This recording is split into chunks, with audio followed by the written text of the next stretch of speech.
네, 안녕하십니까. 최경영의 경제 오도독 시작하겠습니다. 지금 12시 가깝게 되고 있는데요. 오늘 주식시장이 10%습니다. 근데 환율은 또 시뻘겋게 네. 올라가고 있는 그런 상황이라서 총선 후에 갑자기 경제에 민낯이 드러나고 있는 것 같은데요. 오늘 더불어민주당 홍성국 의원 모시고 하나하나씩 짚어보도록 하겠습니다. 안녕하십니까? 안녕하세요, 홍성국입니다. 예, 주가가 뭐 잠깐 괜찮은 것 같다가 폭락했다가 잠깐 괜찮았다가 다시 내려가네요. 이거 예. 뭐라고 봐야 됩니까? 이거는 그동안 누적됐던 예, 전체 세계 경제, 한국 경제에 대한 우려가 한 번에 나타나고 있는 것이 아닌가. 예, 그리고 그 이전에 우리가 생각을 해보면 지난주까지, 이번 주 쪽까지 미국 경제에 대해서 뭐라고 했냐면 예, 노 랜딩. 그러니까 경기가 계속 좋을 거다라는 레포트들이 끊임없이 나왔었습니다. 그랬죠. 예, 그런데 세상에 경기가 끊임없이 좋아지는 게 어디 있어요. 항상 끝이 있는 거고 그렇죠. 그 신호가 굉장히 많이 나왔는데 서로 무시를 했죠. 음, 그래서 특히나 반도체 같은 경우가 오늘 하락을 주도했어요. 미국도 그렇고 예, 마이크론 테크놀로지에 60조 원, 60억 달러 정도의 보조금을 준다고 하는데 그 주식이 그냥 확 떨어져 버렸거든요. 60억 달러 보조금을 준다고 하는데, 준다고 하는데 예, 물론 삼성전자도 받고 TSMC도 뭐 다 돈을 받았지만은 그 돈 받았는데 왜 돈 받은 다음에 왜 떨어질까? 삼성전자도 9조 원 정도 예, 받는다 예, 그러지 그렇죠. 않았습니까? 예, 그러니까 이미 그 이런 것들은 2, 3년 전부터 다 예상됐던 거거든요. 그렇죠. 그러니까 뉴스에 소문에 사서 뉴스에 팔라고 하듯이 반도체에 대한 기대, 우리가 뭐 AI 뭐 이런 기대가 너무 커져 있는 상태에서 미국이 지금 물가도 안 떨어지고 금리도 안 내릴 것 같으니까 금리 인하 전망이 원래 올해 한 4번 정도 그리고 6월부터 한다. 뭐 그렇죠. 이런 거였는데 지금 한 일주일 사이에 확 바뀌었죠. 그렇죠. 올해 2번도 못하지 않겠냐? 뭐 이런 얘기를 했고 예, 파월 FRD 의장이 그 좀 쉽지 않다 예, 이런 얘기를 한 거죠. 그러다 보니까 한순간에 떨어지니까 우리가 알고 있었던 거죠. 지금 좀 심하다. 예, 물론 반도체 AI 다 좋다. 그래서 엄청나게 시세가 올랐는데 지금부터 금리가 안 떨어진다고 하게 되면은 계속 고금리가 되면은 우리가 그동안 숨겨놨던 많은 위기 요인들, 한국은 가계부채 있고요, 미국은 재정부채도 있고 또 미국도 양극화 되게 심하거든요. 그렇죠. 그리고 이제 미국도 여러 가지 면에서 물가가 올라가고 그동안에 코로나 때 좀 저축해놨던 돈은 다 썼어요 이제는. 예, 이런 상황에서 금리가 안 떨어진다고 하니까 이제 됐어, 나 이제 이익 실현해야지, 이런 생각들이 미국에서 나타나는 것 같고 한국 같은 경우는 그 이전부터 우리 하반기 되면은 금리가 좀 안정이 되고 물가가 안정돼서 우리 민생이 좋아질 거다, 우리가 스스로 주문을 걸어왔는데 전혀 아닌 것 같다. 미국이 그렇기 때문에 한국 금리는 더 못 내리고 물가 오름세 심리는 더 확산될 수밖에 없다. 그런 절망감들이 오늘 매도에 나서는 게 아닌가라는 생각이 듭니다. 근데 참 그 반도체가 제일 좋았지 않습니까? 수출 네네. 물량도 그렇고 반도체 빼고는 다른 석유화학이나 이런 것들은 아직도 마이너스인 경우가 네네. 많은데 그렇죠. 수지가 그런데 삼성전자 주가도 뭐 8만 좀 넘어가면서 10만 될 것 같다라는 이야기가 나오기 시작하면서부터 빠져서 지금 오늘 3%가 넘게 지금 하락하고 있네요. 네. 이 정도로 대형주가 TSMC나 마이크론 테크놀로지는 더 많이 하락했습니다. 아, 그래서 이 얘기는 뭐냐면 우리가 예, 흔히 혁신, AI를 통한 혁신에 대한 기대감들이 끝없이 커져 있던 상태에서 그건 맞긴 맞으나 예, 너무 과도했다라는 반성이고 새로 추가로 나올 뉴스는 없겠다. 예. 이런 생각들을 하게 되니까 여기서 미국의 금리나 기대가 무산된 것이 심리적으로 야 이제 이렇게 됐어요. 일단 내가 벌었으니 챙겨야 예. 되겠다라는 생각들이 확산된 결과가 아닐까라는 생각이 듭니다. 최근에 제이미 다이먼 회장도 그렇고 그 UBS의 글로벌 스트래티지스트들의 한 그룹에서 음. 최대 6.5%까지 금리를 올릴 수도 있다. 네, 미국이. 네, 그런 보도가 나왔었는데 의원님 생각은 어떠십니까? 아이, 그렇게 못 올립니다. 그렇게는 안 된다. 네, 그런 예. 이런 것들이 대부분 우리가 흔히 구두 개입이라고 해서 예. 그러니까 신호와 소음을 제대로 보여야 되는데요. 예. 소음에 해당됩니다. 소음이군요. 예, 다이먼 회장의 그 말도 8%. 저는 그렇게 생각해요. 예. 왜 그분이 미 정부랑 굉장히 밀접한 관계가 있습니다. 음. 미 행정부랑도 그렇고 예. 미국 연준하고도 상당히 가까운 사람이기 때문에 해주는 겁니다. 우리가 미국에서 환율이 그저께 1,400원을 장중 한번 찍었다 그다음에 어제 확 그렇죠. 안정됐잖아요. 예. 왜 그렇습니까? 한국은행 총재가 시장에 개입할 듯한 얘기, 그러니까 달러를 팔 것 같은 뉘앙스를 딱 풍기니까 시장이 반응했던 거죠. 예. 그런데 실제 행동을 한 건 아니잖아요. 그렇죠. 그런데 이런 것들은 소음이고요. 신호는 제가 말씀드린 대로 물가, 금리, 장기 추세가 어떻게 될 거냐 이 부분이 이게 신호인 거죠. 그래서 투자를 하건 경제 정책을 하건 미래를 살필 때 이게 소음인지 신호인지 정확히 구분하기는 물론 어려워요. 어렵지만은 늘상 이런 여지를 남겨놓고 좀 겸손하게 현재의 뉴스라 이런 것들을 좀 판단해야 됩니다. 의원님 지금 판단으로는 근데 연준도 계속 엇갈린 시그널을 계속 보여왔기 때문에 그리고 내릴 것처럼 그런 뉘앙스를 보냈기 때문에 시장이 또 기대를 갖는 것도 있거든요. 네, 그렇습니다.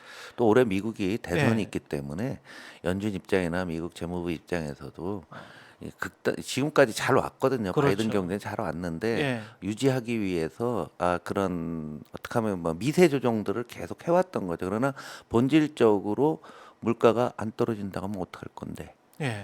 여기에 대한 의문점들이 증폭이 되니까 오늘 가상자산도 많이 하락하거든요.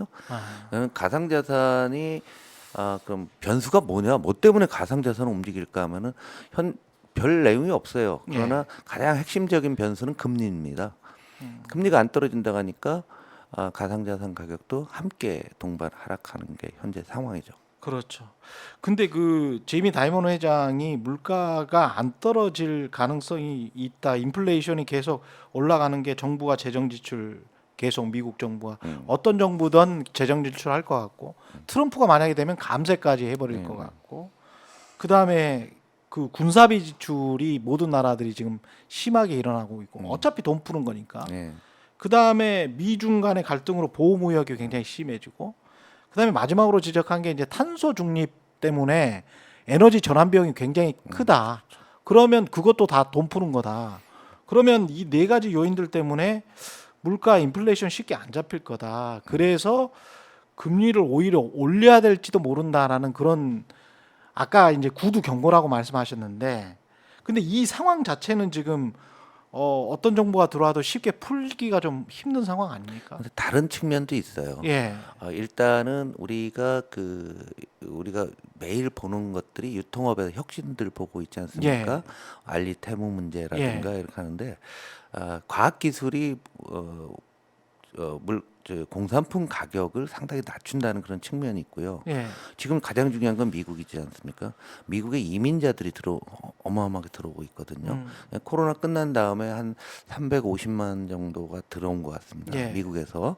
그러면 이 사람들의 인건비는 낮거든요. 예. 외국인이건 또 시민권도 없고 그러기 때문에 낮으니까 이런 측면이 있고요. 가장 중요한 건 과학기술 측면이 크고요. 과학기술의 혁신. 예, 그리고 이제 과거와 달라진 것 중 하나가 통화 유통 속도라는 게 있습니다. 돈이 있는데 돈이 도는 속도가 예. 한 20년 전에 비해서 지금 뭐 3분의 1, 4분의 1 정도 떨어졌어요. 예. 이게 이제 고령화 사회 때문이냐 뭐냐 이건 다시 달리 얘기할 텐데 과거는 또는 양극화. 네, 그러니까 예. 돈이 안 돌아가면은 예. 물가 상승을 이렇게 자극할 수는 없어요. 그러네요. 안 됩니다. 예. 돈이 또 얼마나 돌아가 이 속도가 제일 중요한데 예. 속도는 계속 하향 중에 있습니다. 속도가 하향 중에 있기 때문에 물가가 그렇게 가진 않을 것 같다. 그리고 중요한 물가 중에 하나가 결국은 식료품 가격이고 말씀하신 대로 기상이변에 대한 어떤 문제도 있지만은 예. 또 계절적인 측면도 상당히 있어요. 예. 우리 대파 가격 때문에 지난 총선에서 아주 그렇죠. 웃지 못할 일들이 많이 발생했었는데 예. 지금 그 당시에 심은 대파가 이제 조금 있으면 다시 수확기가 오지 않겠습니까? 그렇죠. 네, 그리고 이제 최근에 이제 사과나 이런 것들이 이제 냉동 창고에 있던 건 지난해 기상이변의 문제였는데 지금 이제 딸기들이 한참 나오는데 딸기 가격이 이제 계속 하락하고 있습니다. 그러니까 대체물들이 좀 나오는 거죠. 예. 그래서 기상 이변 때문에 전반적인 농산물 물가가 올라가는 것은 맞지만 그런 것들도 사실 정점 수준이 있지 않을까라는 생각을 해서요. 예. 그러니까 어느 한쪽으로 너무 경도돼서는 안 되고 특히 올해 2분기 예. 예. 4, 5, 6월 달에는 우리가 우리 정신질환을 하면 조울증 같은 상황이 올 것 같아요. 왔다 갔다 어떤 왔다 신호는 좋은 쪽으로 예. 나왔다가 또 아닌 것 같은데 예. 이런 상황이 되는 거죠. 그럼 그 이후에 어떻게 될 거냐 제일 중요하잖아요. 예. 여기에 대한 시각차가 있는 거예요. 그래서 하반기에 대한. 일부 애널리스트는 미국은 이걸 다 견디고 좋아질 거다. 노 랜딩이라는 예. 하는 거고 저는 그렇지 않다. 조울증에서 우울증 경제로 갈 거다. 조울증에서 우울증 경제로 간다. 조증은 이제 사라지고 예. 우울증 경제로 가서 상당히 어려운 국면들이 유지될 거다. 그래서 지금 우리가 경제 얘기를 하고 주가를 보고 뭐 부동산을 이야기를 할 때 결국 올 연말 정도 됐을 때 예. 미국 경제가 어떨까? 그리고 미국 11월에 대선이 있잖아요. 대선이 끝나고 나게 되면은 그 이후에도 미국 경제가 버틸 수 있을까? 이런 의문들이 올 2분기 여름까지 계속 왔다 갔다 해서 큰 시세가 나기도 어렵고 방향성을 잡기도 어려울 것 같다라는 생각입니다. 우울증 경제로 특히 한국 경제가 우울증 경제로 가는 이유가 있을 거 아닙니까? 그거야 뭐 모두가 다 알고 있고 모두가 예. 다 당사자죠. 가계부채 세계 1위, 기업부채 엄청나게 빠른 속도로 늘고 있고요. 예. 수출에서요 반도체 빼면은 나머지 수출 다 마이너스입니다. 그렇죠. 여기다가 자동차가 지난해 상당히 좋았죠. 전이는 했는데 예. 자동차의 호황이 어느 정도 꺾이는 것 같아요. 지금 올해 들어서 자동차 수출 증가율이 지금 마이너스로 심고 마이너스더라고요. 있거든요. 예. 그럼 남은 건 반도체랑 선박이에요. 예? 근데 선박은 왜 좋냐면은 생각하시면은 코로나 때 저희가 있었잖아요. 그 물동량 물류 대란들이 있었잖아요. 그다음에 LNG선 왔다 갔다. 예, 맞습니다. 근데 그것들 발주한 거 지금 인도되는 거거든요. 예. 그러니까 이게 한 2년, 3년 걸리기 때문에 예. 지금하고선 좀 무관하죠. 그러나 하여간 증가율이 좋은 거는 맞고 나머지는 살펴볼 수가 없고 예. 그다음에 우리 소상공인들 같은 경우가 부채가 천조나 되는데 이건 한국적인 상황이잖아요. 예. 딴 나라보다 지금 한국이 더 나쁩니다. 자, 우리가 지금 제대로 보여야 될 거는 한국 경제는 2008년 글로벌 금융위기 이후에 세계 경제보다 성장률이 밑에 있습니다. 작년에 세계 경제가 2.5 정도 성장했을 텐데 우리나라 1.4였잖아요. 예. 이게 얼마나 심각한지는 몰라요.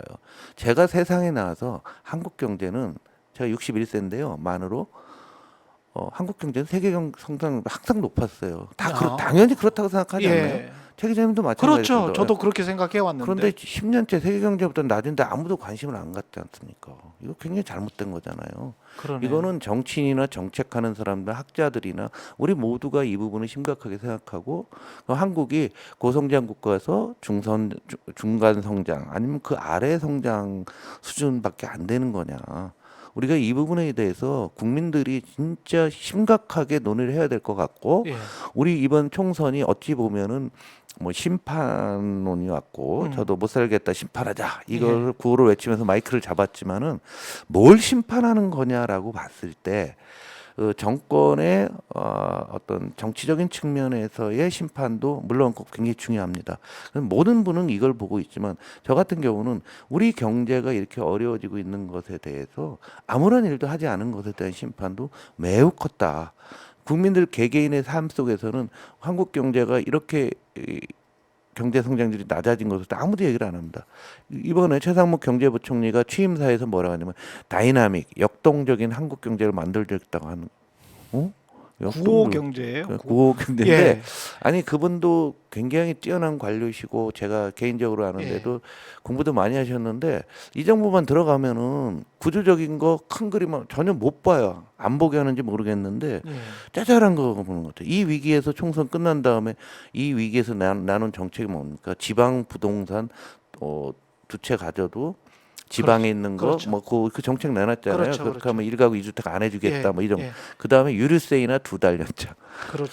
지금 이럴 때가 아니거든요. 그러니까 한국 경제 전반적으로 다시 보고 큰 그림을 짜야 되는데 2년을 허비했어요. 예. 그리고 문재인 정부에서는 코로나 때문에 할 여유도 없었습니다. 예. 솔직한 얘기로. 지금 우리가 집단적으로 코로나를 잊고 있는데요.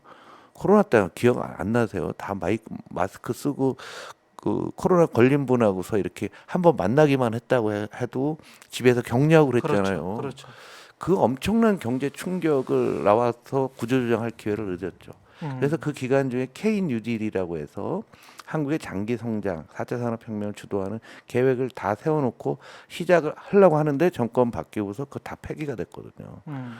그러면서 R&D 예산까지 깎고 뭐 이렇게 되니까 이런 절망감들이 이번 총선의 어떤 표심이고 경제적인 문제와 정치적 문제 구분해서 보면은 경제적인 문제는 모든 국민들 개개인 한 분 한 분에 다 영향을 주는 거잖아요. 그렇죠. 정치적인 거는 또 물론 중요하죠. 중요하지만은 실생활에서 만나는 건 바로 그거든요. 그래서 우리가 민생이라고 얘기했지만은 구조적인 걸 한 번도 못했던 것 여기에 대한 것들이 오늘 주가에도 표현이 되는 거라고 봅니다.